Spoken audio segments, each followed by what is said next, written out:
Well, welcome back, everybody. I hope you have enjoyed your conference experience thus far.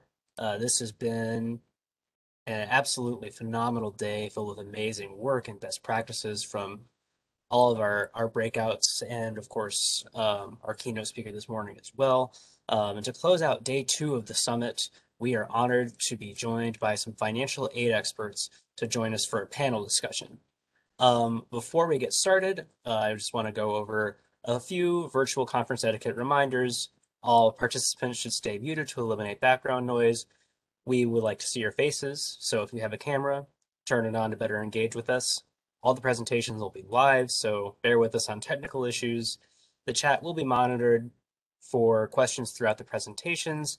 All the sessions will be recorded, so you will be able to access them after the conference. And please don't forget to engage with us on social media using the hashtag Equity2021 or tagging us at MoDHEWD and visiting our new conference website, which will be placed in the chat shortly. And now I will turn it over to Leroy Wade, Deputy Commissioner of the Missouri Department of Higher Education and Workforce Development, to introduce the panel and get the discussion going today. All right. Well, thanks a lot, Sam. Appreciate the opportunity, and welcome everyone to this general session. Hopefully, I think we've got a really great group of financial aid professionals and folks that work in that area that are prepared to share a little information about how they view this issue of affordability and offer some suggestions for things that from kind of from the front lines, what they think might help us improve both the delivery, but also the equity of our programs, again, across the state. Just to follow up a little bit, again, Kelly Reed, who's the Senior Associate for Student Financial Aid, is going to be helping me, kind of a co-host, to work through this. She'll be kind of helping monitor the chat, those types of things. The way we'll structure this session, again, we'll start out with panel introductions. We'll go through those. They'll introduce themselves, give you a little bit about their role within financial aid or with students, kind of share what they think are some of the big challenges in financial aid, and then offer some suggestions for ideas for how we might better serve students. And each of them is going to do that in less than 5 minutes, I've been told. So we'll see how that works out. Once we get to the end of that, we'll take a pause and again, encourage you to enter any questions that you have into chat. At that point, we'll pause and go through any questions we have at that point. Once we've answered those, then we'll move on over into kind of a panel discussion and work through those. We've got some questions we can ask, but I'll be really looking to those of you in the meeting to share any questions that you have as well. So as kind of a level set, I'll take just a minute. I don't want to take up too much time because we've got a lot of important information, but I kind of wanted to follow up on our keynote that shared a lot of national information from the state of Missouri in terms of our state aid programs. In FY20, we dispersed about $130 million through those programs. We're almost evenly split in that regard between need and merit. And again, that was a conversation in that earlier session. As we look at FY22 from appropriations, there's been some change to that, and merit has kind of taken the lead slightly based on some funding for additional funding for some of our programs and a new program. We do administer 10 programs here at the state. Access Missouri is our largest program. It's our main need-based program, but we also have Fast Track, which is a need-based program. Two major merit-based programs, A+ and Bright Light. And then our new program, which basically kind of falls between those in that it's a merit-based program but does have a need component, is the A+ dual credit dual enrollment scholarship that we'll be standing up later this year. The additional 5 programs are smaller benefit kinds of programs. So I just wanted to give that kind of background in terms of kind of the state programs and the role that need and merit play when you look at the state of Missouri itself. So at this point, I'll turn it over now to our panel, and we'll start out with Melissa Finley. Melissa? Okay, thanks, Leroy, and thanks, everybody. Can you see my screen okay? Yes, I can. All right, wonderful. So I have just a few slides that I thought I would share in my opening part here. So my name is Melissa Finley, and I'm the Executive Director for the Missouri Scholarship and Loan Foundation. And the foundation is really focused on helping Missouri students, particularly students with insufficient financial resources, to attend Missouri institutions. So we have 6 programs to help Missouri students get to and through college. All of our programs have a need component, and funds run through the financial aid office. For the purpose of today's discussion on how we can address challenges in financial aid, I'm coming at this conversation in a little different angle as a private scholarship provider. So I want to highlight the importance of being intentionally flexible when you can be, and also the importance of disaggregating the data of programs so you know who your programs are reaching and hopefully the students that you are intending to reach with those programs. So a key message I want to share with you today is the importance of flexibility. 2020 did not turn out the way anyone expected, and we all learned how to pivot, and that means meeting students where they are, not where we expect them to be. So our emergency grant is designed to provide just-in-time support to help students through an emergency situation so they don't end up leaving school. We want students to persist to a degree. A recent change that we made was to allow more flexibility is to remove a full-time enrollment requirement. Many non-traditional students cannot be full-time due to family and work demands. So we are constantly reviewing our eligibility criteria to see, how we can meet the needs of changing that the students have that are changing. On this slide is a snapshot of the students we helped in the last year with our emergency grant. You can see the majority of the recipients are female, the average age around 26. And again, we disaggregate our data for the programs so we know if we're reaching the students we intend to reach. And we also track the success of the students receiving the grant. Did they graduate? Did they drop? Are they still in school? The other program I wanted to highlight is called the Finish Line Degree Completion Grant. The program is really designed to help students who have a back balance to re-enroll to complete. We know that students that have a back balance are disproportionately low-income students and students of color. So this is an important program to ensure equity and who is completing a degree. A change we made to this program is to allow students the flexibility to help pay a back balance at one school so they can transfer to another institution if that's what's best for them. So we know that students have changing needs and we want to be responsive to those needs. As you can see, our Finish Line students are non-traditional students with an average age of 31. Many are parents who are juggling life, work, and school.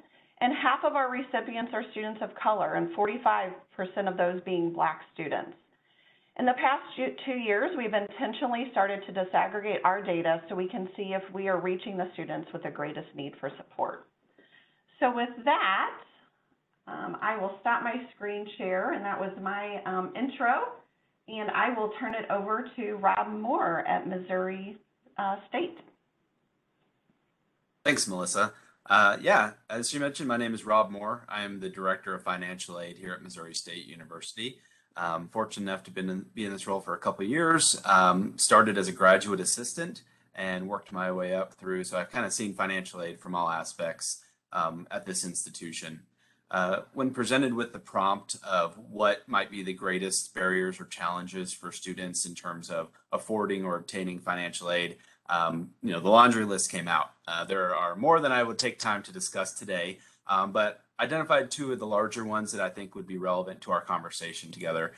So the first is just greater costs with stagnated resources or programs that are frozen in time. And so we probably have discussed this throughout the day, but just to provide that macro level view again, between 2008-9 and 2018-19, according to the National Center for Educational Statistics, the average cost for undergraduate tuition fees, room and board at public institutions rose 28%, and at private nonprofits that rose 19%. Within a comparable time period, however, state appropriations per student on average at the national level decreased by about 4%. And when we look at the federal Pell Grant, we see a similar decrease after adjusted for inflation of about 3% in value.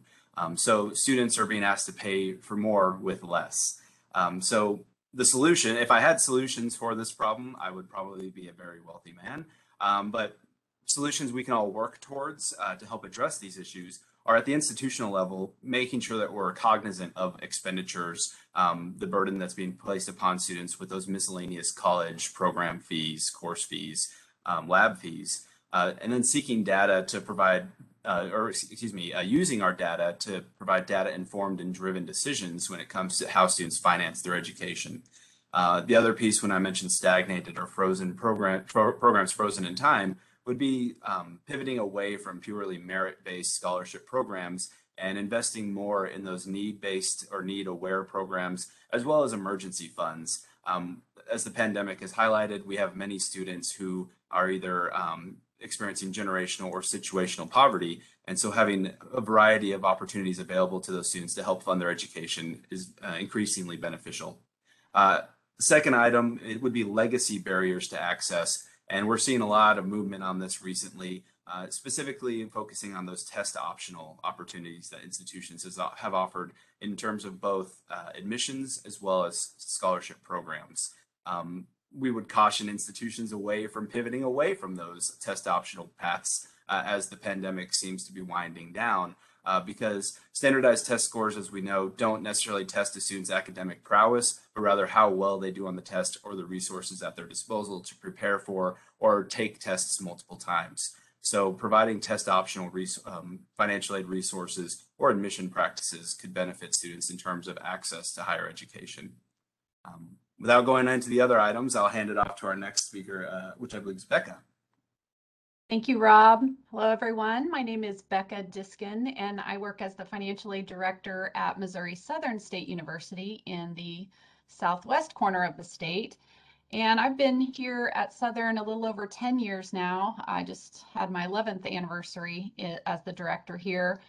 Spent some time in my early career in financial aid in Kansas, so I'm also familiar with the state aid programs and some of the nuances and how different states administer their funding, as well as I worked some time traveling with a student loan company and got to see a lot of different varieties of colleges and universities and how they administer financial aid in a wide variety of methods, as far as doing some training for them and helping them with student loan products and things like that. So my experience brings kind of a different vantage point. And I think as far as the challenges for higher education today, I took the top two things that I think from a student level perspective that are impacting our students today.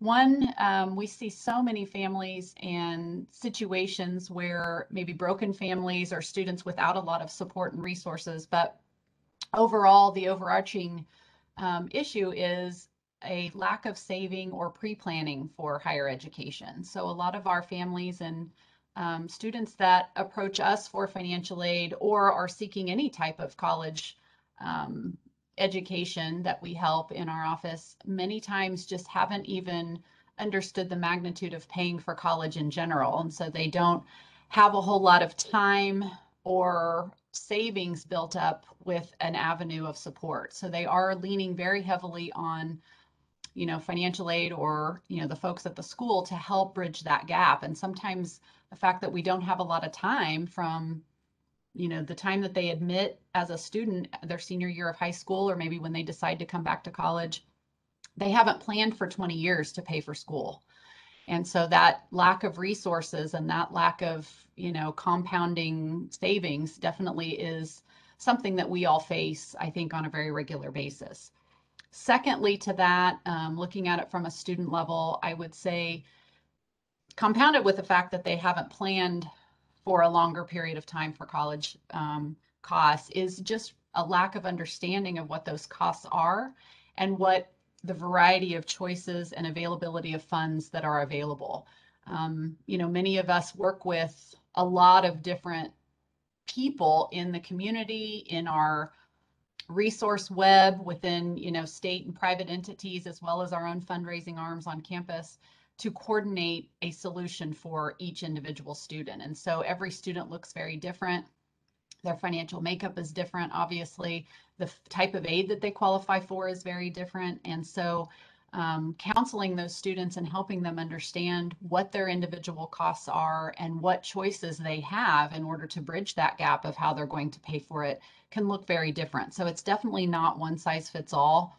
And I think for schools today, we're all very much under the pressure of how do we align all of those different resources together in a way that seems sensible and not overwhelming to the student, because I think it can be a huge turn off, or at least a fear, or so overwhelming that they don't pursue higher education, because navigating all of the application just to apply for school, but then understanding how to finance it is a whole nother series of possible applications and understanding where those funding sources are coming from. So I think those definitely are the two.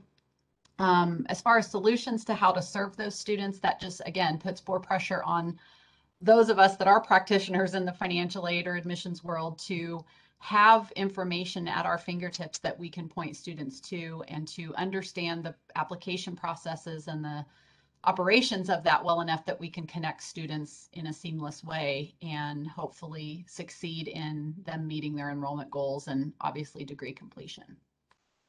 So that is it for me at the moment. I will turn things over to Amber next. Thank you so much for that.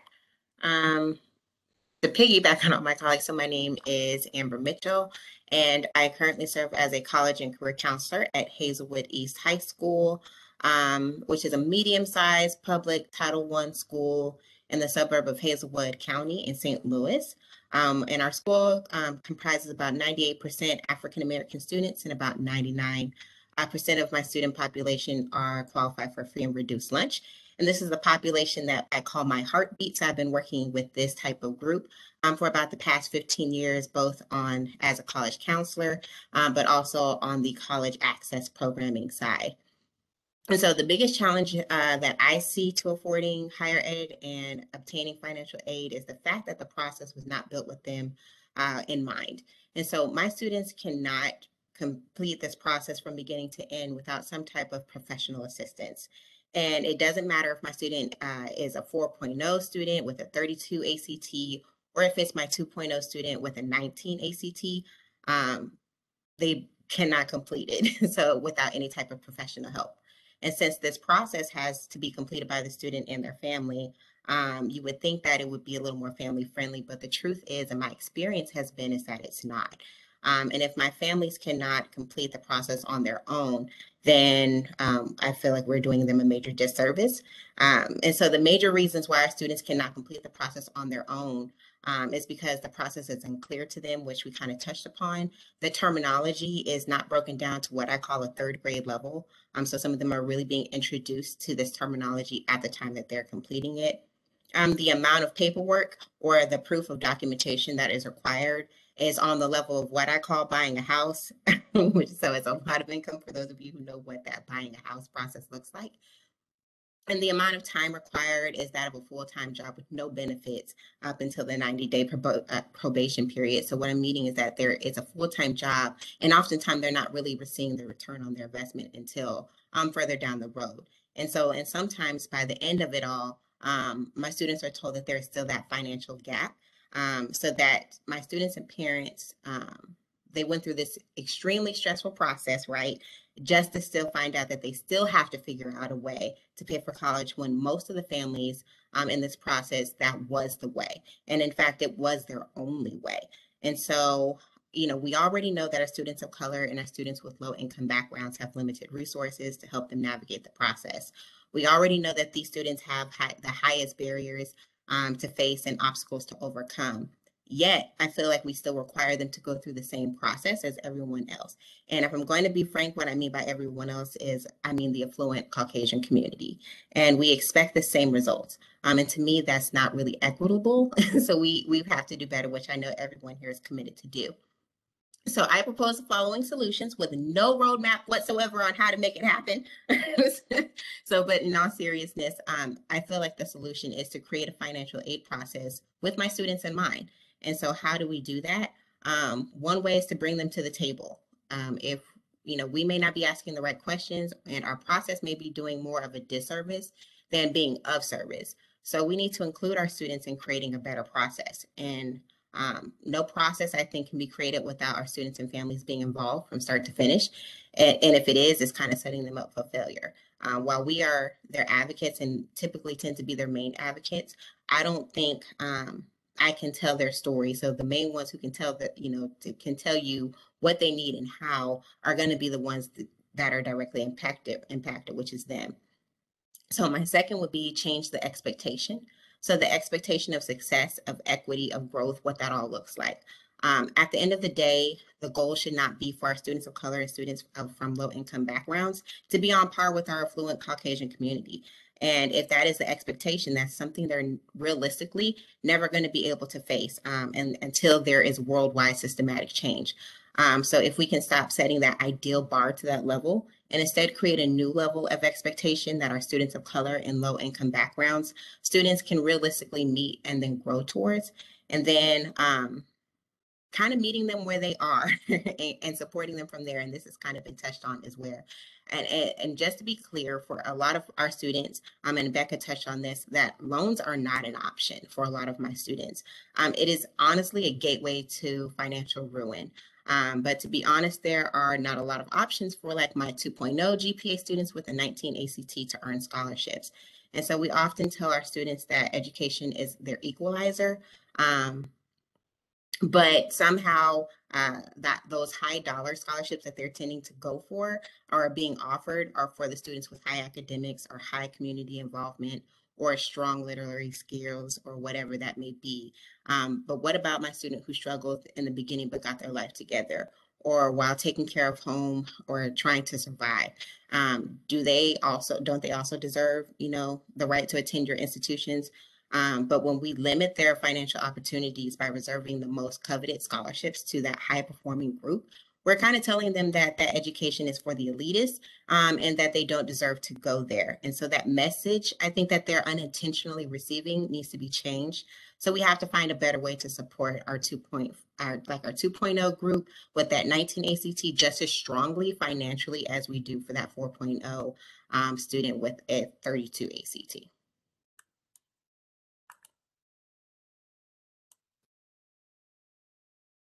Well, thank you so much, Amber. I really appreciate your words. You literally took them out of my mouth. But hello, everyone. My name is Kristen Copeland, and I serve as the District Director of Financial Aid at St. Louis Community College. In my role, I provide supervision and leadership of the financial aid operations across the St. Louis Community College District. I've been in my role officially for 6 months.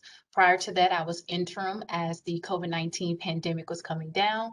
And a lot of my perspective will come not only from this role, but as a previous financial aid student. I came from 4 classifications: first generation, low income, rural student.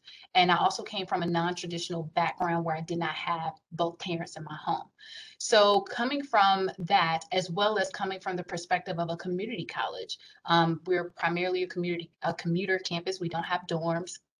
The biggest challenge from what I see literally mirrors everything else that everyone has discussed. The complexities of the process is what I wanted to touch on. So knowing that the financial aid process is very complex, not only on the federal side, but also on the institutional side as they're onboarding, trying to secure the funding. The majority of the students, even though I know we have a lot of pre-collegiate programs, a lot of great staff in our high school, they still come into college with limited knowledge and exposure to financial aid terminology, as well as knowing what that process is beyond the FAFSA, the forms, the verification. Knowing that, which leads to my next point, communications being ineffective. So if they're coming in with limited exposure, limited knowledge of the entire process, no matter how great our communications are, there's going to be a learning gap. We know for program integrity purposes and compliance purposes, we have to have a lot of regulatory suggestive language, but we can be more effective if we use some student-friendly words, as Amber said, meeting students where they are. But we want to make sure those communications are also in a timely way. From a financial literacy perspective, I always tell students it's not just about how much money you make, it's how that money is coming in. How's the cash flow? The same thing works in financial aid. I can send you all the communications I want, but if it's not at the right time, then it's not going to yield you any positive results. So what does it look like for solutions? Well, the first thing I would definitely say is you have to remove the assumption that students should know this already. Throughout my career working in financial aid, which has been about 10 years, and the majority of that work in the front lines, there is this assumption among professionals and administrators that students should sometimes already know this, and they won't.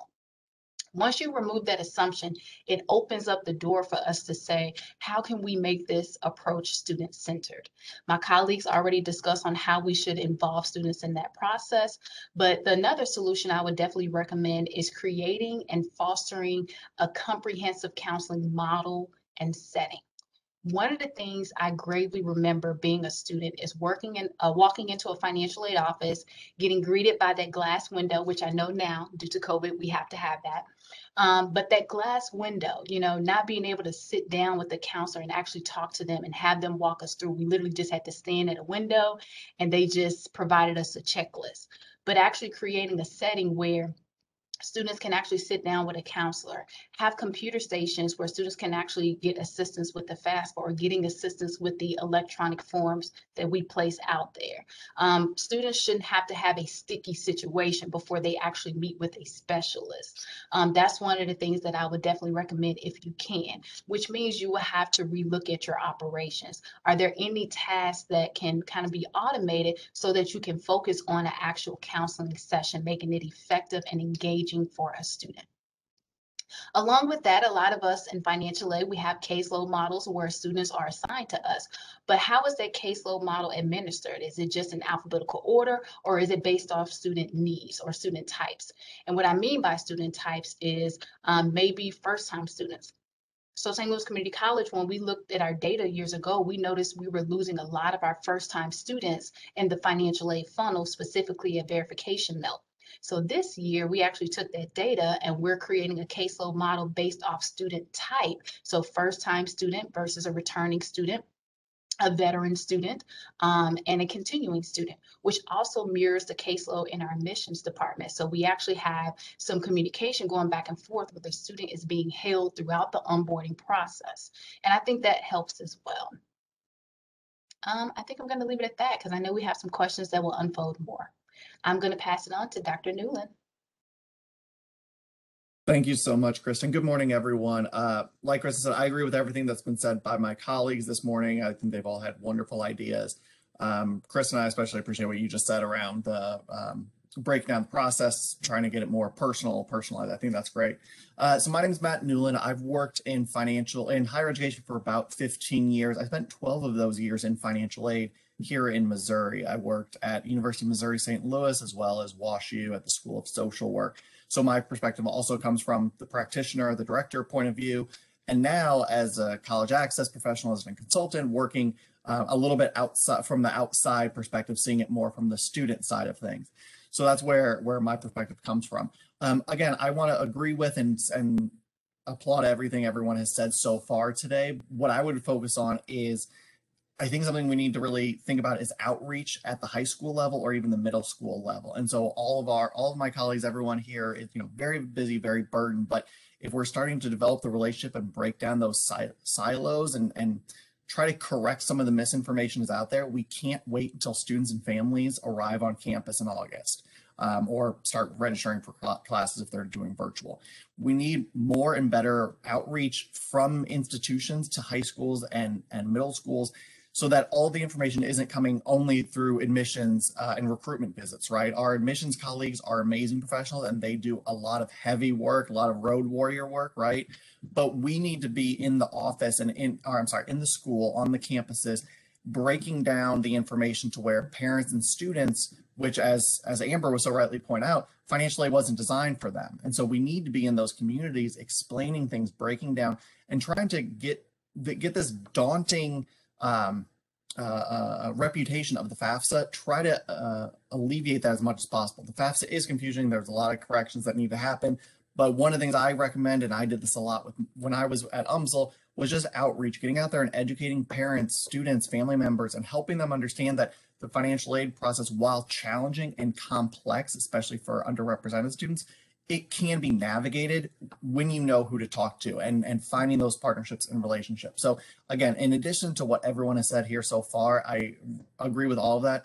But I would also say focus on that education, that outreach piece, and breaking down the jargon that, again, Amber brought up. Is just the terminology we use is too complex. Break it down, get it out there, get communication to students, and eventually that should, see improved results for enrollment, matriculation, and persistence. So that's what I would say, and I'll leave it there because I can't wait to see the rest of the conversation. Well, thanks, everybody. A lot of good information shared. We really appreciate that. So I would encourage anyone in the audience, if you have questions, to put them in the chat. I haven't seen any just yet.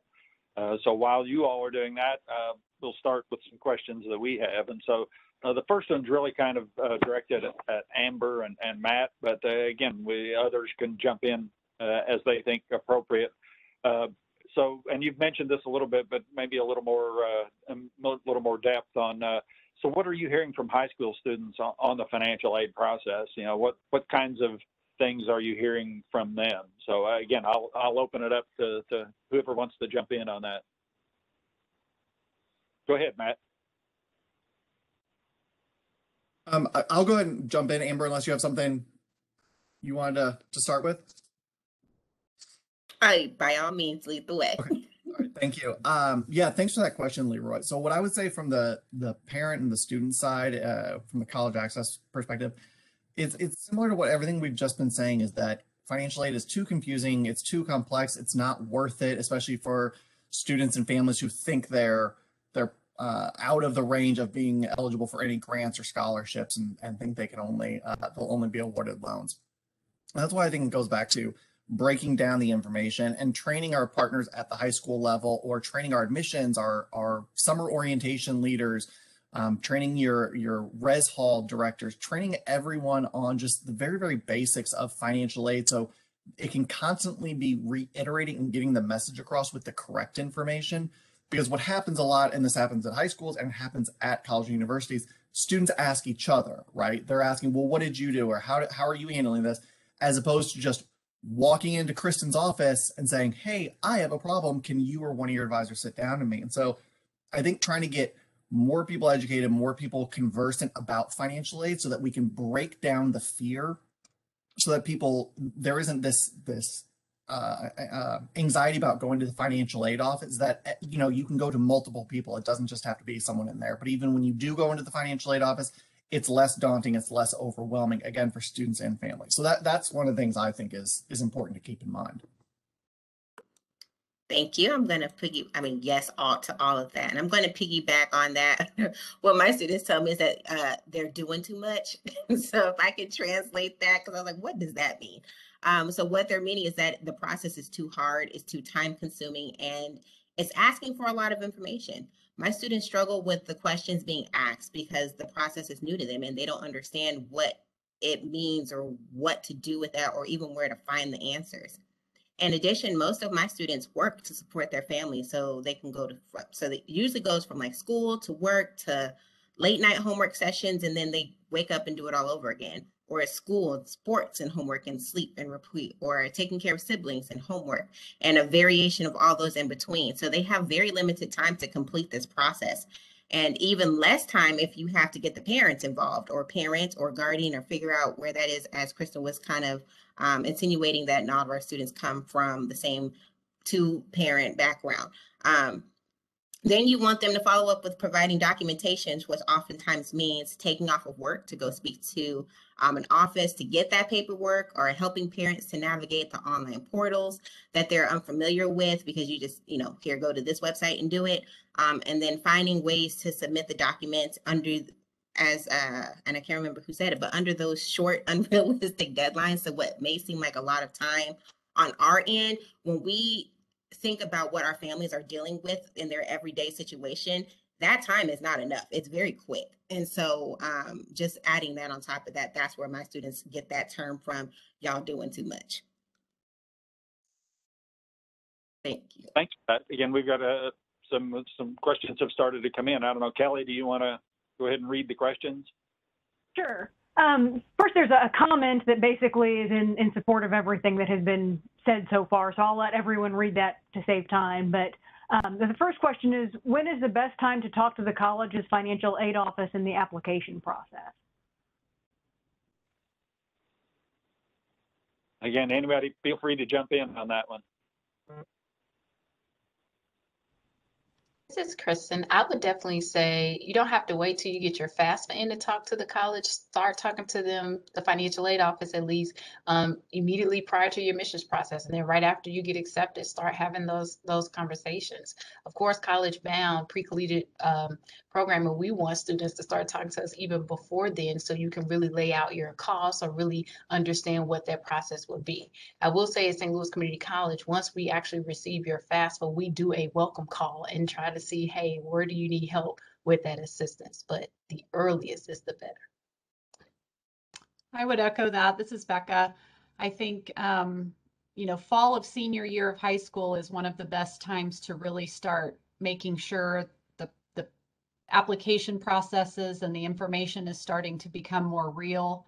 But definitely junior year of high school is a great time to sit down and understand what the costs really are, so that people have a little bit of time to prepare and families can really start building their internal dialogue of how are we going to meet these needs in the next year, because it's going to go very quickly. And if they haven't planned, it's a lot easier to have a year or 18 months to start thinking ahead, as opposed to just a few months after graduation or, senior year of high school, realizing that we are very ill prepared for how we're going to pay for the next 4 years. So having those conversations junior or senior year of high school is very, very helpful. I always tell families, fall of senior year is when you get all the applications done. Spring of senior year is when it all comes together, so that by the time you graduate from high school, you have your roadmap, you have everything ready and done, and everything's just going to start falling into place by that next fall semester when you begin.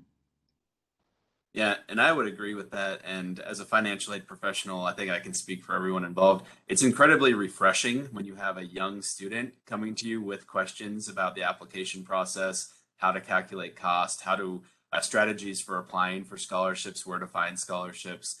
So we love meeting with students, junior year, if not earlier, to make sure that they're starting the right way down the path, because there is a lot involved and the time does go quickly. What's the saying? Days are long, the years are short. Applies to parenthood as well as getting a student to college. Nice, good answer. So let's move on then to the next question, Kelly. Are there leaders in the industry that any of the panelists have come across who they consider best practice leaders at simplifying the financial aid process and communication surrounding these processes?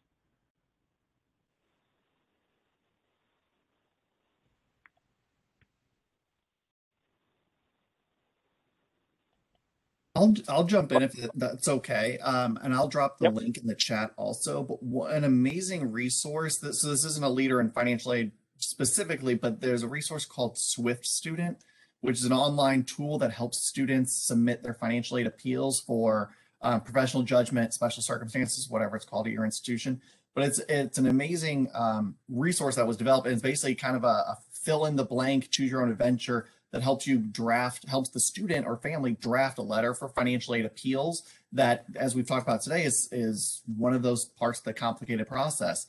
So I'll drop the link in the chat, but that's a great resource for people to encourage their students and families to use if they have those unique circumstances, or COVID, they were hit by COVID, lost employment, to help alleviate the process so that there's less confusion, less misinformation going around. So I'll drop that in there. Great information, Matt. Anyone else? I was going to say mine is more like the systematic approach that I can say. I can't identify specific people because it's honestly a group, groups of people. We do this, we don't do this in silos. It's something we do, but I definitely have seen some things probably on the back end that most people in the public will never see, but there are colleges having these conversations of how to meet the needs of their students, and more specifically, how to graduate students, especially from those coming from those students of color in those low income background, how to graduate them with less debt and support. So I definitely seen that work going behind the scenes, and right here in Missouri, I'm specifically talking about Missouri institutions that are at the high level being partnered and trying to come together as a group and a network of how to really take this charge and change their system. So it's that systematic piece. So yes, it's happening behind the scenes. So I wouldn't say specifically a certain person. It's more just that it's happening behind the scenes with a group of people that are leading those charges.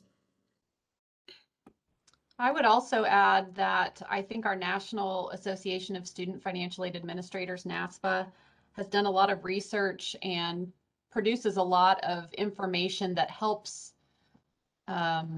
navigate the legislative side of these topics and to help put in perspective what we need to do to advocate at the Hill level to make sure that the FAFSA is being simplified and that the barriers of completing a difficult application isn't why students are choosing not to go to college or feel discouraged about even trying to go to college. So I'll drop in the chat too a link to their research page so you can kind of see the wealth of their projects that they're working on. But I think coming from the angle, I think one of you mentioned already, just shortening the application process and removing some of those barriers so that the FAFSA itself doesn't seem quite so daunting. It's not asking difficult questions in a way that the average person can't understand without assistance. And I think that effort is already being underway, and I do think we are getting there, but support from our national resources is definitely helping those folks who can make a difference to understand the complexities of what we're dealing with on a very student by student basis, but then interpreting that and then creating that change so that the application and the process itself is much more streamlined. I mean, we've seen it. It's been 20 years in the making, but we finally have a connection point between the Department of Ed and the IRS. And in a few short years, we're going to have a pretty seamless linkage there. But look how long it's taken to get there. So if we can do the same thing with the type of questions that are being asked and using layman's terms instead of, IRS level wording, it can make a huge difference to not scare off anyone who might feel, not able to complete even the application itself. I mean, we all know there's multiple steps behind the application and we need the information to help them, but just getting them to the point of applying can be a huge barrier. So I would definitely tout our folks at the national level to applaud their efforts to be that voice for all of us. And they certainly take our voices into opinion whenever they are making those projects come together. Great resources, everyone. And again, just to follow up on Becca's comment, again, we do have FAFSA simplification coming down the road. It's a few years out in the future, but hopefully that offers a little light at the end of the tunnel, at least on that particular issue. So we probably have time for maybe one or two more questions. So Kelly, what's our next question? Do you have a mechanism to identify students who have been impacted by changing financial situation, not captured in the FAFSA, so you can get them the assistance they need?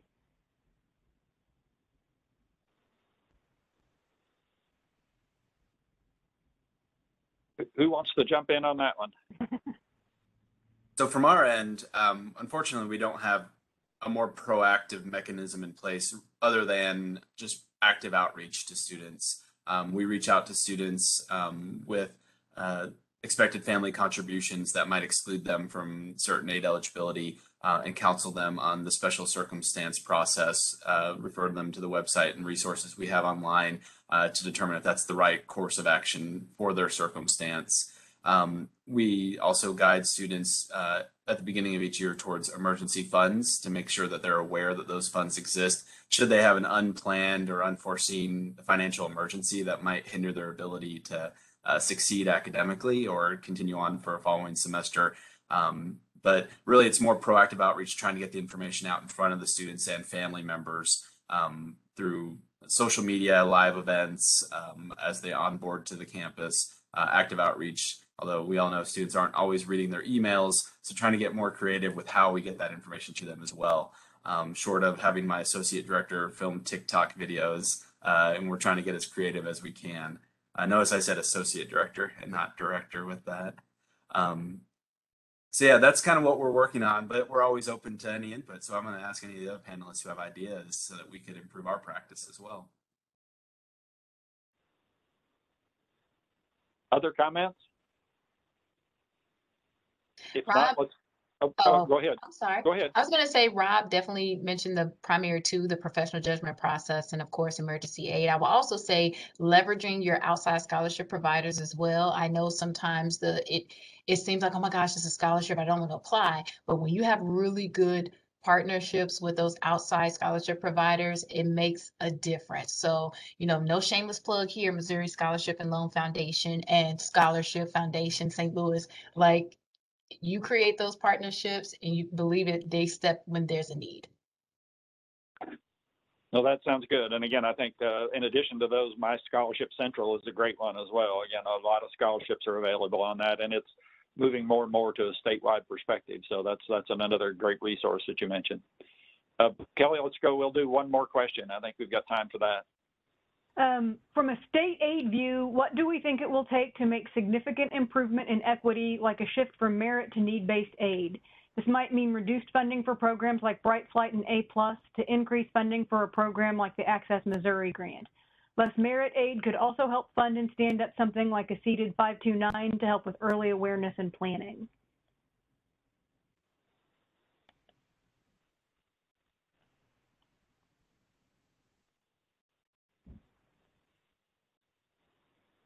I mean, I guess let me jump in on that and maybe somebody can follow up. Again, I think part of that, again, because those kinds of decisions that are being talked about there are primarily being made at the legislative level. Again, how to allocate funds to specific programs.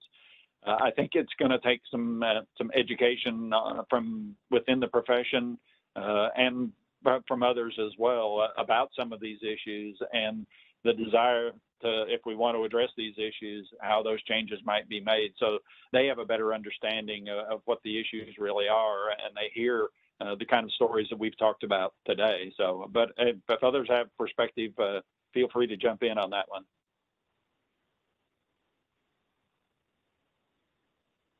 I would agree with that. I think it takes all of us using our individual voices and platforms to advocate for these changes and investments in more need-based programs. At the state level, the MASFAP organization has a legislative committee that meets with legislators to advocate for these and other points. But I think it just takes all of us working through our individual tracks to raise this awareness and keep the conversation on the forefront.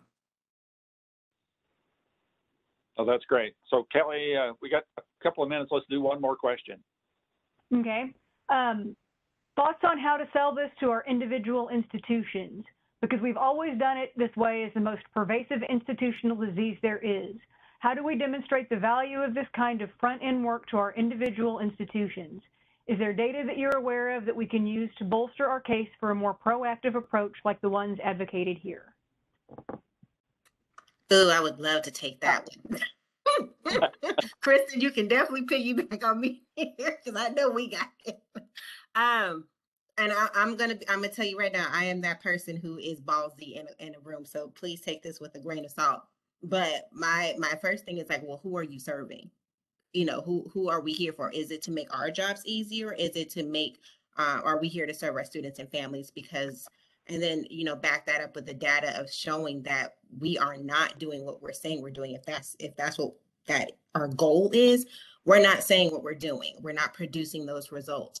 So something has to change. The old way isn't working, especially in times of changing. You know, times of change, everything is going on, but we got to do things the same. Ain't gonna work. And then the proof is in the pudding. That's why it's important to bring your students and families to the table, since they're the ones that they are serving. Let them be the ones to speak up for their situation and tell them and advocate for themselves of why the processes that they have are not working for them. Since that is whom they're serving, if you're not listening to the people who you serve, we got a real problem there. Great information. Time for one more comment if anybody has any on that particular question. I was just going to add to that. So when you're in the spaces where you're advocating for your students, you always need to make sure you let your leadership and your board know that you're trying to support the mission, vision, and strategic values that they have administered. And so you can't deny that when you say, oh, we provide premier student experience, or we're trying to have a student first model. You have to always make sure you indicate that in your communications.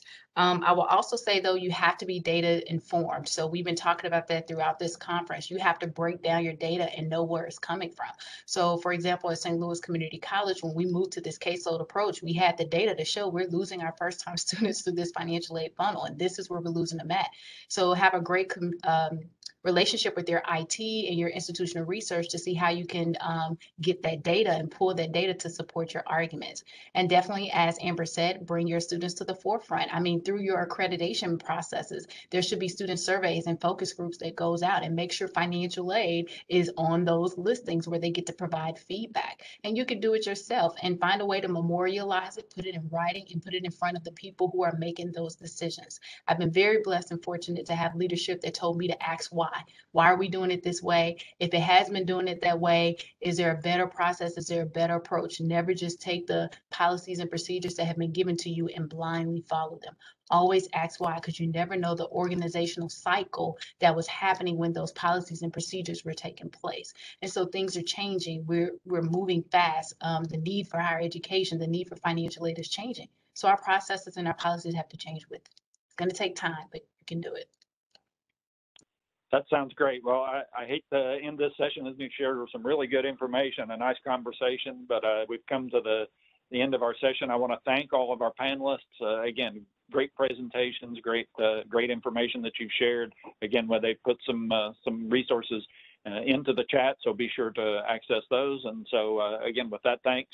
I'll pass this back to Sam to wrap things up.